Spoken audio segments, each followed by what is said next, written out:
Bienvenidos a Sin Conservantes, el programa de Ciencia y Ambiente de la Facultad de Ciencias Exactas y Naturales de la Universidad Nacional de Mar del Plata. En el programa de hoy vamos a hablar del animal más mortífero para el hombre, uno que causa 750.000 muertes al año, el mosquito. Pero en el último bloque vamos a escuchar un coro de nuestra facultad. Y salimos a la calle a preguntar, ¿cuánto tiempo vive un mosquito? No, te soy honesto, no sé cuánto vive, no te podría decir porque no sé. Un año. Poco. Cuando pica creo que muere, ¿no? ¿Cuánto vive un mosquito? Ni idea, no sé. Dicen una picadura, ¿no? ¿Cuánto vive un mosquito? Una semana. Ay, ni idea, poquito. 24 horas creo, pero hay que tener cuidado con el dengue. No tengo idea. Una semana tengo entendido.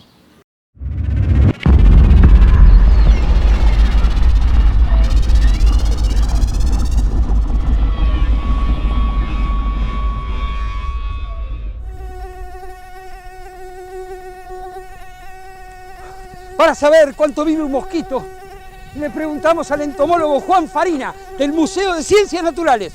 Y esto fue lo que nos dijo. En realidad tienen muy poca esperanza de vida los mosquitos, pero el tiempo depende de varios factores. Uno de los factores son los ambientales, temperatura, humedad, época del año. Son todos esos factores que influyen en la longevidad de un mosquito. Factores de sexo, los machos viven mucho menos que las hembras.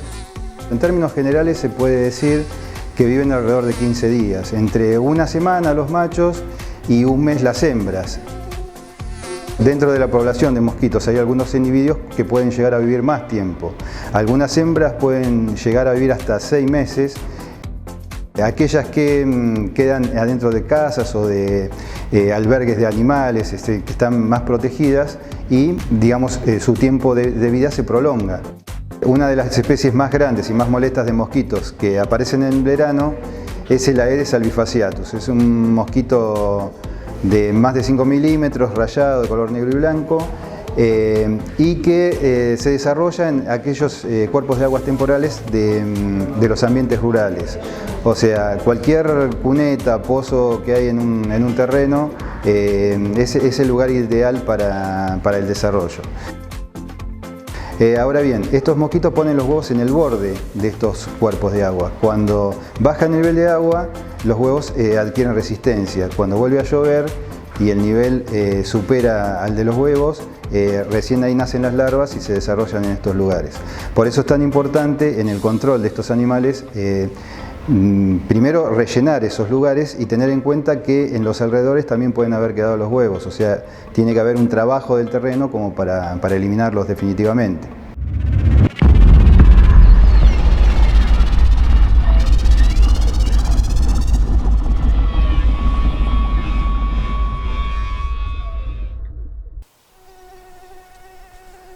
La misma especie de mosquito era responsable de la legendaria fiebre amarilla, el dengue y las recientes Zika y chikungunya. La bioquímica Luciana Barbini y la doctora Conira Merón nos van a ilustrar al respecto. A mediados de 1800, Buenos Aires fue asolada por epidemias de fiebre amarilla.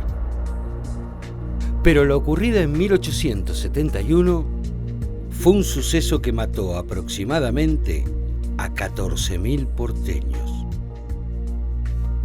Hubo días en que murieron muchísimas personas, siendo el fatídico 10 de abril el pico máximo de la epidemia, con 563 muertes.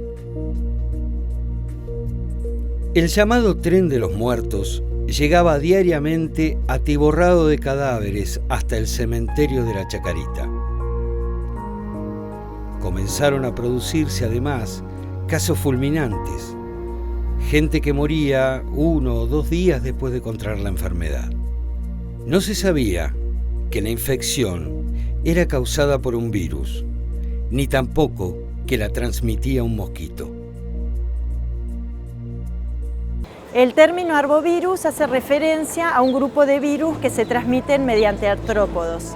Entre los artrópodos se encuentran los insectos, los cuales al picar un animal o un individuo pueden transmitir la infección viral. En particular, dentro de los insectos se destaca un mosquito, que es el mosquito Aedes aegypti, el cual tiene la capacidad de transmitir 4 infecciones virales, entre ellas la fiebre amarilla, el dengue, el zika y el chikungunya.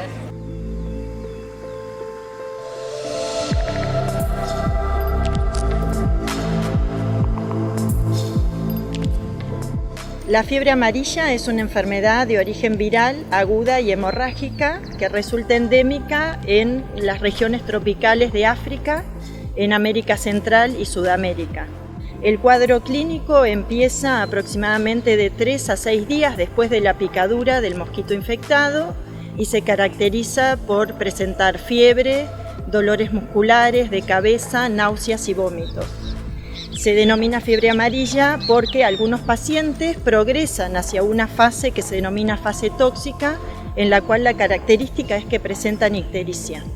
La gran mayoría de los pacientes que se infectan y hacen ese cuadro clínico que describí anteriormente, resuelven la infección, pero un 15% después de 24 horas de haber resuelto esa infección, evolucionan a un cuadro que se denomina cuadro tóxico, en el cual el 50% de los pacientes pueden morir, dado que se afectan múltiples sistemas.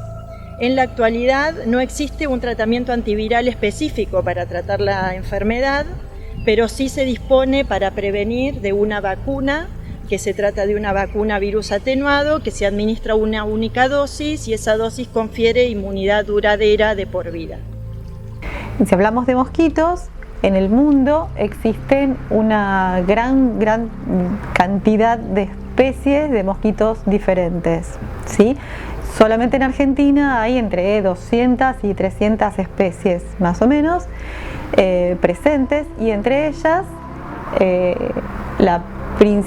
principal transmisor de algunas enfermedades de las que se está hablando mucho en este momento, como son Zika, dengue, chikungunya, fiebre amarilla, es Aedes aegypti.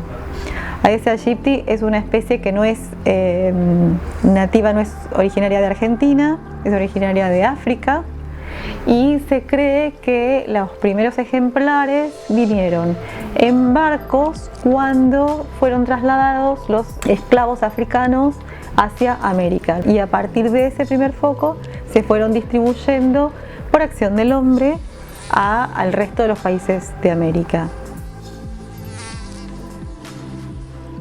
Otro de los virus transmitidos por la picadura de este mismo mosquito es el virus chikungunya, el cual fue descrito por primera vez en el año 1952 en Tanzania. En la actualidad el mosquito no está solo localizado en África, sino que también está presente en Asia, en Europa, y desde el año 2013 se encuentra también en América. La Organización Mundial de la Salud describió que durante el año 2014 solamente en América ocurrieron 15.000 casos de infección por el virus chikungunya. Es muy importante hacer un diagnóstico diferencial con la infección por virus dengue, porque tienen una sintomatología bastante parecida en las dos infecciones, pero en este caso la infección por chikungunya tiene dolores que son mucho más intensos y además son más localizados a nivel de las articulaciones y de los tendones. Es muy importante remarcar que de todas estas infecciones virales de las cuales estamos hablando, la principal medida de prevención es el control del mosquito Aedes aegypti. Para poder entender cómo funciona esto, hay que entender un poco o conocer un poco cómo es el ciclo del mosquito. La hembra deposita sus huevos en lugares donde hay agua o en lugares donde hay humedad y son posibles lugares, o sea, lugares que posiblemente van a ser inundados, ¿está bien? La hembra deposita los huevos, los cementa con una sustancia, y cuando ese recipiente se llena de agua, en general en el caso de Aedes aegypti, preferiblemente agua limpia, agua de lluvia, y las condiciones están dadas, condiciones de temperatura, sobre todo, ¿sí? Humedad y temperatura, esos huevos entonces van a eclosionar, ¿sí? Y se van a desarrollar 4 estadios larvales que son acuáticos, ¿sí? Los llamamos larva 1, larva 2, larva 3, larva 4. Una vez que llega, que además esos estadios larvales son filtradores, se van a alimentar de todos esos detritos que hay en esa agua, ¿sí? Una vez que completan esa parte de su ciclo, van a mudar a un estadio de pupa, que es el equivalente a la crisálida de la mariposa, ¿sí? Y que también es acuático, pero no se alimenta. Y de ese estadio de pupa entonces va a emerger el adulto volador, ¿sí? Machos y hembras.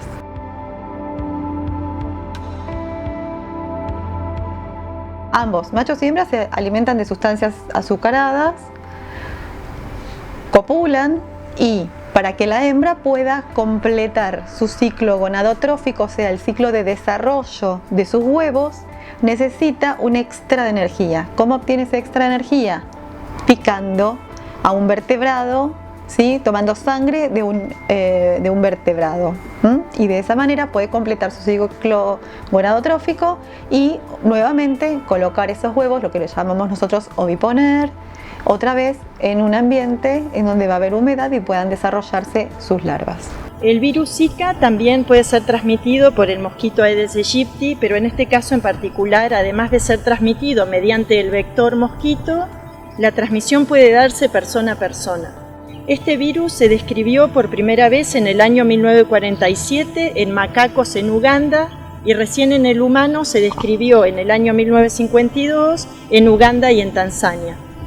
Ha generado múltiples brotes tanto en África como en Asia como en América, y los cuadros clínicos que puede producir la infección por el virus Zika pueden ir desde una infección asintomática a una enfermedad febril leve que va acompañada de dolores musculares y de exantema, y esta enfermedad puede tener algunas complicaciones. Entre las complicaciones más importantes se destacan la microcefalia en niños nacidos de mamás embarazadas que hacen una infección aguda durante el embarazo, y también un desorden que se denomina síndrome de Guillain-Barré, que es un desorden neurodegenerativo. En la actualidad no existe un tratamiento antiviral específico para tratar la infección, ni tampoco una vacuna para prevenirlo. ¿Por qué decimos que estos insectos transmiten enfermedades? Porque cuando una hembra sana toma sangre de un vertebrado portador de una patología, por ejemplo, una persona enferma con virus dengue, ¿sí? Toma sangre y esa sangre va a cumplir un ciclo dentro de esa hembra de mosquito. ¿Qué es lo que ocurre? La hembra toma sangre, esa sangre va al sistema digestivo, pasa la pared intestinal, pasa a la hemolinfa del insecto, pasa a la glándula salival del mosquito, ¿sí? En donde durante todo ese tiempo el patógeno completa su ciclo de vida, ¿sí? Y una vez que está en las glándulas salivales, cuando esa hembra de mosquito vuelve a picar ahora a un individuo sano, le inyecta anticoagulantes y anestésicos, ¿sí? Para poder ingerir esa sangre nuevamente, para poder alimentarse, y cuando inyecta esas sustancias también inyecta partículas o de virus o del patógeno que esté transmitiendo. El dengue es otra enfermedad transmitida por el mosquito Aedes aegypti. Existen 4 serotipos diferentes del virus dengue. ¿Cómo se produce la transmisión? Esta se produce cuando un mosquito pica a una persona infectada y así adquiere la infección. En el mosquito infectada se produce un periodo de incubación que se denomina intrínseco, que lleva aproximadamente de 6 a 10 días, y ese mosquito cuando pica a otra persona, de esa manera puede transmitir la infección. Los cuadros clínicos que puede presentar esta infección son 2, el cuadro de dengue clásico y el cuadro de dengue hemorrágico. El dengue clásico se caracteriza por ser una enfermedad de tipo febril, que además va acompañada de dolores musculares, dolor de cabeza, dolor retroocular, pero no tiene demasiada gravedad. El cuadro de dengue hemorrágico sí es un cuadro mucho más grave, que puede llevar a hemorragias en el paciente, a afectar diferentes órganos, a hacer una falla multiorgánica, puede llevar al shock y a la muerte del paciente. Este dengue hemorrágico solamente va a ocurrir en individuos que alguna vez fueron infectados por un determinado serotipo de dengue y hacen una reinfección por un serotipo diferente. En la actualidad no existe una vacuna para prevenir la infección, ni tampoco existe un tratamiento antiviral específico. Lo que se hace en estos pacientes enfermos es darles una terapia de sostén que ayuda en que puedan resolver la infección. En caso particular de dengue, hasta hace un año atrás, un poco más, se conocían 4 serotipos diferentes de dengue. Hace poco se descubrió un 5.º serotipo diferente y además en el caso particular de dengue es un virus que muta con mucha frecuencia, que es muy variable. Entonces desarrollar vacunas para, por ejemplo, para dengue, que es un desarrollo que se está investigando, es muy complicado y por ahora no ha tenido éxito. Además, tampoco sería la solución porque Aedes aegypti transmite una variedad de virus diferentes, muy amplia. Entonces, en realidad, para hacer realmente prevención, lo que se recomienda desde el grupo de mosquitólogos de Argentina es hacer limpieza ambiental, hacer manejo de los ambientes. Para lo cual no solamente el Estado tiene que ser responsable, sino también los habitantes de cualquier región, ¿sí? ¿Y de qué hablamos cuando hablamos de descacharrado? Es eliminar, justamente como hablamos que las hembras depositan sus huevos en lugares donde se acumulan aguas preferentemente limpias, entonces el descacharrado es eliminar cualquier posible criadero. Cualquier posible criadero son cualquier recipiente que pueda juntar agua, el recipiente de bebederos de los perros, canaletas de agua, cualquier lugar donde se pueda acumular agua. ¿Y por qué es importante hacer este control durante todo el año, no solamente en el verano? ¿Sí? Porque hablamos que para que se desarrolle el mosquito necesitamos temperatura, necesitamos ambiente cálido. Entonces, normalmente cuando hay brotes ocurren en verano, ¿sí? Pero ¿por qué es importante que este control sea hecho durante todo el año? Porque los huevos pueden llegar a resistir hasta un año o más en condiciones de frío, ¿sí? Entonces pueden tolerar todo el invierno y eclosionar cuando las condiciones ambientales nuevamente son adecuadas.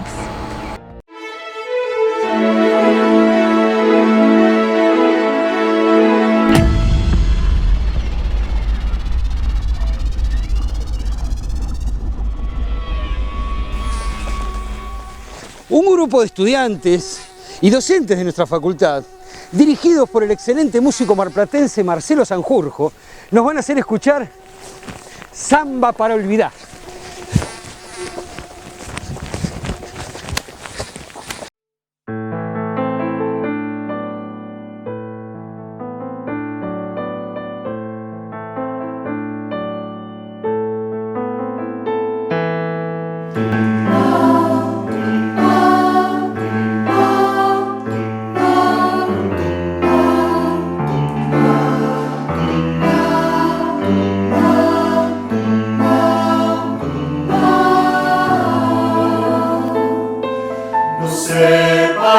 Que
samba vivió conmigo,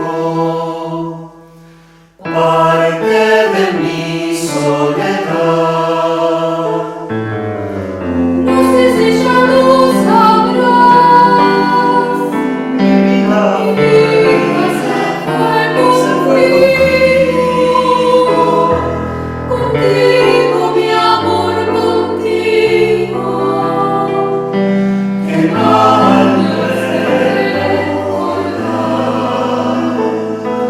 Mis manos ya son de barro, apretar al dolor.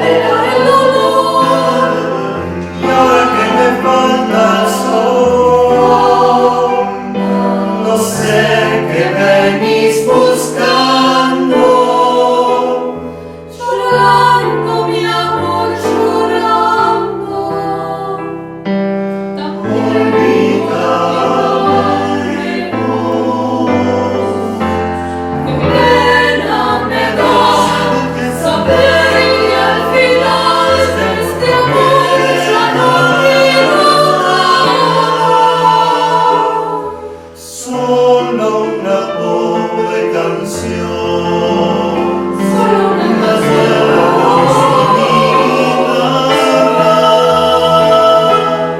Y hace rato que te extraño. Mi samba para olvidar.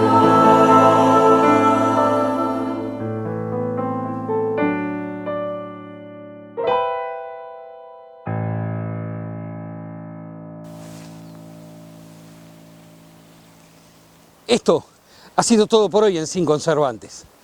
Los esperamos en el próximo programa, con más ciencia y ambiente. Gracias.